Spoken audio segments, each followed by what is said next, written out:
ಇನ್ನು ಈ ಕಾಲ್ತುಳಿತ ಪ್ರಕರಣದಲ್ಲಿ ಈ ಪ್ರಕರಣದ ಒಂದು ತನಿಖೆ ಚುರುಕುಗೊಂಡಿದೆ. ಸಿಐಡಿ ಪ್ರಕರಣವನ್ನ ಕೈಗೆತ್ತಿಕೊಂಡಿದೆ. ಇದರ ನಡುವಿನಲ್ಲಿ ಈಗ ಕೆಎಸ್ಸಿಎ ಘಟನೆಯ ಹೊಣೆ ಹೊತ್ತು ಇಬ್ಬರು ರಾಜೀನಾಮೆಯನ್ನ ಕೊಟ್ಟಿದ್ದಾರೆ. ಕೆಎಸ್ಸಿಎಯ 2 ವಿಕೆಟ್ ಪತನಗೊಂಡಿದೆ.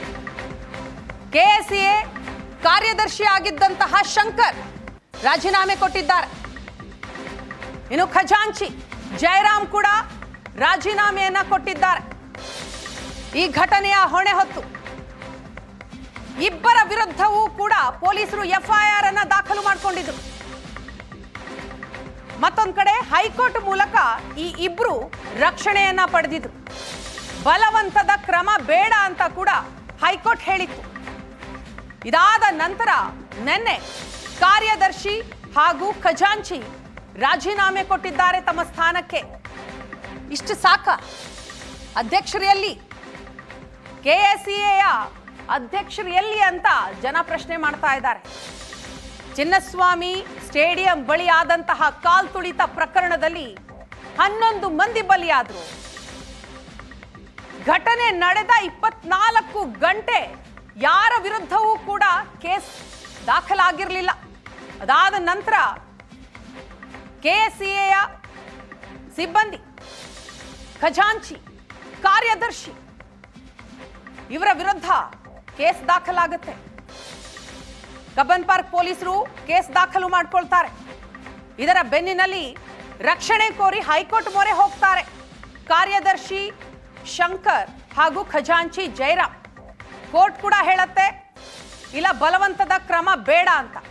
ಅದಾದ ನಂತರ ಇಬ್ರು ರಾಜೀನಾಮೆಯನ್ನ ಕೊಟ್ಟಿದ್ದಾರೆ. ಕೆಎಸ್ಸಿಎ ಕಾರ್ಯದರ್ಶಿ ಶಂಕರ್ ಹಾಗೂ ಖಜಾಂಚಿ ಜಯರಾಮ್ ತಮ್ಮ ಸ್ಥಾನಕ್ಕೆ ರಾಜೀನಾಮೆಯನ್ನ ಕೊಟ್ಟಿದ್ದಾರೆ. ಈ ಘಟನೆಯ ಹೊಣೆ ಹೊತ್ತಿದ್ದಾರೆ.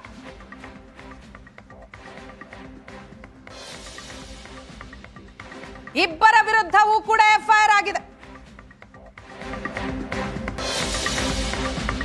ಕಾಲ್ತುಳಿತದ ಹೊಣೆ ಹೊರಲ್ವಾ ಹಾಗಾದ್ರೆ ಕೆಎಸ್ಸಿಎ ಅಧ್ಯಕ್ಷರ ಜವಾಬ್ದಾರಿ ಏನು? ಅವರಿಬ್ಬರಕ್ಕಿಂತಲೂ ಕೂಡ ಹೆಚ್ಚು ಜವಾಬ್ದಾರಿ ಕೆಎಸ್ಸಿಎ ಅಧ್ಯಕ್ಷರದ್ದು. ಆದ್ರೆ ಅವರೆಲ್ಲಿದ್ದಾರೆ? ಘಟನೆಯಾಗಿ 3 ದಿನ ಆಗಿದೆ. ಇಲ್ಲಿಯವರೆಗೂ ಅಧ್ಯಕ್ಷ ರಘುರಾಮ್ ಪತ್ತೆನೇ ಇಲ್ಲ. ದುರಂತದ ಬಗ್ಗೆ ಒಂದೇ ಒಂದು ಪ್ರತಿಕ್ರಿಯೆ ಅವ್ರ ಕಡೆಯಿಂದ ಬಂದಿಲ್ಲ. ರಾಜೀನಾಮೆನೂ ಕೂಡ ಇಲ್ಲ. ಪ್ರತಿಕ್ರಿಯೆನೇ ಬಂದಿಲ್ಲ, ಇನ್ನು ರಾಜೀನಾಮೆ ದೂರದ ಮಾತು. ಈಗಾಗಲೇ ನೈತಿಕ ಹೊಣೆ ಹೊತ್ತು ಕೆಎಸ್ಸಿಎಯ ಕಾರ್ಯದರ್ಶಿ ಹಾಗೂ ಖಜಾಂಚಿ ರಾಜೀನಾಮೆ ಕೊಟ್ಟಿದ್ದಾರೆ. ಅವರಿಬ್ಬರಿಗಿಂತಲೂ ಹೆಚ್ಚು ಜವಾಬ್ದಾರಿ ಇರೋದು ಅಧ್ಯಕ್ಷರದ್ದು. ಕೆಎಸ್ಸಿಎಯ ಅಧ್ಯಕ್ಷ ರಘುರಾಮ್ ಅವರೆಲ್ಲಿದ್ದಾರೆ? ಘಟನೆಯಾಗಿ 3 ದಿನ ಆಗಿದೆ. ಇಲ್ಲಿಯವರೆಗೂ ಅವರ ಪ್ರತಿಕ್ರಿಯೆ ಇಲ್ಲ. ಈ ಘಟನೆಯ ಕುರಿತಾಗಿ ಒಂದೇ ಒಂದು ಮಾತನಾಡಿಲ್ಲ. ಇದರ ಜೊತೆಗೆ ಈ ಘಟನೆಯ ಹೊಣೆ ಹೊರಬೇಕಾದಂಥವರು ಅಧ್ಯಕ್ಷರು ಎಲ್ಲಿದ್ದಾರೆ, ಅವ್ರು ಎಲ್ಲಿದ್ದಾರೆ ಅನ್ನೋದರ ಬಗ್ಗೆನೇ ಮಾಹಿತಿಗಳಿಲ್ಲ. ಇವತ್ತು ಮಧ್ಯಾಹ್ನ 3 ಗಂಟೆಗೆ ಕೆಎಸ್ಸಿಎ ಮೀಟಿಂಗ್ ಇದೆ. ರಘುರಾಮ್ ಭಟ್ ರಾಜೀನಾಮೆಗೆ ಈ ಮೀಟಿಂಗ್ ನಲ್ಲಿ ಒತ್ತಾಯ ಸಾಧ್ಯತೆ ಅಂತ ಹೇಳಲಾಗ್ತಾ ಇದೆ. ಕೆಎಸ್ಸಿಎ ಕಾರ್ಯಕ್ರಮಕ್ಕೆ ಅಧ್ಯಕ್ಷರ ಅನುಮತಿ ಅಗತ್ಯವಾಗಿ ಬೇಕು. 11 ಮಂದಿ ಸಾವಾಗಿದೆ. ಆದರೂ ಕೂಡ ಅಧ್ಯಕ್ಷ ರಘುರಾಮ್ ಭಟ್ ಕೈಗೆ ಸಿಗ್ತಾ ಇಲ್ಲ.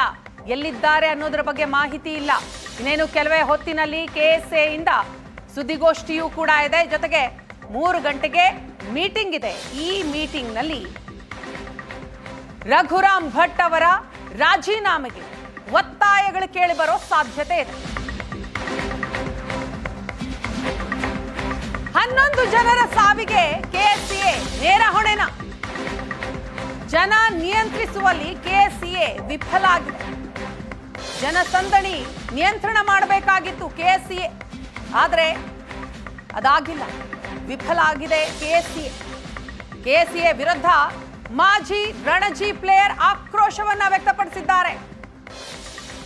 ಮಾಜಿ ರಣಜಿ ಆಟಗಾರ ಕೆಂಗಲ್ ಶ್ರೀಪಾದ್ ಕಿಡಿಕಾರಿದ್ದಾರೆ. ಜನಸಂದಣಿ ನಿಯಂತ್ರಿಸಬೇಕು ಕೆಎಸ್ಸಿಎ, ಆದರೆ ಅದನ್ನು ಮಾಡಿಲ್ಲ. 1 ವಾರದ ನಂತರ ಕಾರ್ಯಕ್ರಮ ಮಾಡಬೇಕಾಗಿತ್ತು. ಇಷ್ಟು ಅರ್ಜೆನ್ಸಿಯಲ್ಲಿ ಯಾಕೆ ಕಾರ್ಯಕ್ರಮ ಮಾಡಿದ್ರು ಅಂತ ಪ್ರಶ್ನೆ ಮಾಡ್ತಿದ್ದಾರೆ.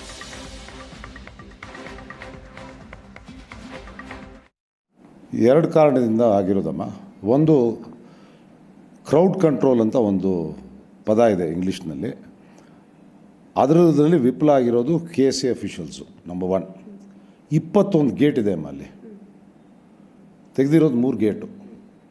ಅದ್ರ ವಿಚಾರ ಅವರು ತಪ್ಪಿಸ್ಕೊಳಕ್ಕೆ ಹೋಗ್ತಾ ಇದ್ದಾರೆ. ಇವಾಗ ಅವ್ರು ಹೇಳ್ತಾ ಇರೋದು ಪೊಲೀಸ್ನವ್ರು ಮೇಲೆ ಹಾಕ್ತಾ ಇದ್ದಾರೆ, ಇವ್ರ ಮೇಲೆ ಹಾಕ್ತಾ ಇದ್ದಾರೆ. ನಾನು ಮೊದಲು ರಂಜಿ ಟ್ರೋಫಿ ಆಡಿದವನು, ನಾನು ಸ್ಟೇಟ್ಗೆ ಆಡಿದವನು, ಎಲ್ಲೋ ಯಾರೋ ಪಾಸ್ ಕೊಡ್ತಾ ಇದ್ದಾರೆ ಅಂತ. ಇದೆಲ್ಲ ಅವಶ್ಯಕತೆ ಇರಲಿಲ್ಲ. 21 ಗೇಟ್ನ ಓಪನ್ ಮಾಡಿದರೆ ಅಲ್ಲಿರೋ ಅಧಿಕಾರಿಗಳು, ಪ್ರೆಸಿಡೆಂಟ್ ಆಗಲಿ, ಸೆಕ್ರೆಟ್ರಿ ಆಗಲಿ, ವೈಸ್ ಪ್ರೆಸಿಡೆಂಟ್ ಆಗಲಿ ಆಗಿದ್ದರೆ ಈ ಘಟನೆನೇ ಆಗ್ತಾ ಇರಲಿಲ್ಲ. ಗೇಟ್ಗಳು ಓಪನ್ ಮಾಡಬೇಕು, 1. 2ನೇದು ಜನಗಳನ್ನ ಕಾಯಿಸ್ಬಾರ್ದು ಭಾಳ ಹೊತ್ತು, 2ನೇದು. 3ನೇದು ಅಲ್ಲಿ ಒಂದು PA ಸಿಸ್ಟಮ್ ಇರಬೇಕು. ಸಿಸ್ಟಮ್ನಲ್ಲಿ ಅನೌನ್ಸ್ ಮಾಡಬೇಕು, ಇಂತಿರೋಂಥವ್ರು ಇಂಥರ ಗೇಟ್ಗೆ ಹೋಗಬೇಕು. ಅಲ್ಲಿ ಅಕಸ್ಮಾತ್ ಏನಾರ ಸ್ವಲ್ಪ ಗೊಂದಲ ಆದರೆ ಅದನ್ನ ಬೇರೆ ಗೇಟ್ನಲ್ಲಿ ಹೋಗಿ ನೀವು ಅಲ್ಲಿಂದ ಪ್ರವೇಶ ಮಾಡ್ಬೋದು. ಇದೆಲ್ಲ ಒಂದು CCTVಗಳಿದೆ ಇವಾಗ, CCTV ಮಾನಿಟ್ರಿಂಗ್ ಮಾಡ್ಬೋದು. ಇದು ಬೇಕಾದ ಸೌಲಭ್ಯಗಳಿದೆ ಮಾಡೋಕ್ಕೆ. ಇವಾಗ ಒಬ್ಬರು ಗೂಬೆ ಕುಣಿಸೋದು ಭಾಳ ಸುಲಭ. ನಾನು ಹೇಳ್ಬಿಡಿ ತಮಗೆ, ಗೂಬೆ ಕುಣಿಸೋದು ಒಬ್ಬರು ಭಾಳ ಸುಲಭ. First let us accept the fact, infrastructure is bad ನಮ್ಮದು. ಅದೊಂದೇ ಪೊಲೀಸ್ ಪರ್ಮಿಷನ್ ಇರಬೇಕು, ರಾಜ್ಯ ಸರ್ಕಾರ ಪರ್ಮಿಷನ್. ಅದ್ರ ಜೊತೆಲಿ ಮೋಸ್ಟ್ ಇಂಪಾರ್ಟೆಂಟ್, ಪೊಲೀಸ್ನವರು ಇವಾಗ ಆಗಲ್ಲ ಅಂತ ಅಂದಮೇಲೆ ಇವ್ರು ಮಾಡಬಾರ್ದಾಗಿತ್ತು. ಯಾಕಂದರೆ ಇವ್ರು ಮಾಡಿರೋದು ಅಂದರೆ ನನಗೆ ಗೊತ್ತಿರೋ ಮಾಹಿತಿ, ಅಂದಷ್ಟು ಪ್ಲೇಯರ್ಸು ಏನೋ ಇಂಗ್ಲೆಂಡ್ಗೆ ಹೋಗ್ತಾರಂತೆ, ಆ ದೇಶಕ್ಕೆ ಹೋಗ್ತಾರೆ, ಇವ್ರಿಗೆ ಹೋಗ್ತಾರೆ ಅಂತ. ಆಫ್ಟರ್ ಆಲ್ ಇವರೆಲ್ಲ ಬರ್ತಾ ಇರೋದು ಏನು, they are all paid employees of RCB told. ಅವ್ರಿಗೆಲ್ಲ ಎಲ್ಲರೂ ಹೇಳ್ಬೋದಾಗಿದ್ದಲ್ಲ, ಪ್ಲೇಯರ್, ಅವ್ನು ವಿರಾಟ್ ಕೊಹ್ಲಿ ಆಗಲಿ, ಅವ್ನು ಯಾವನಾರಾಗಲಿ, ಅವ್ರಿಗೆ ಹೇಳ್ಬೋದಾಗಿತ್ತು ಒಂದು ವಾರ.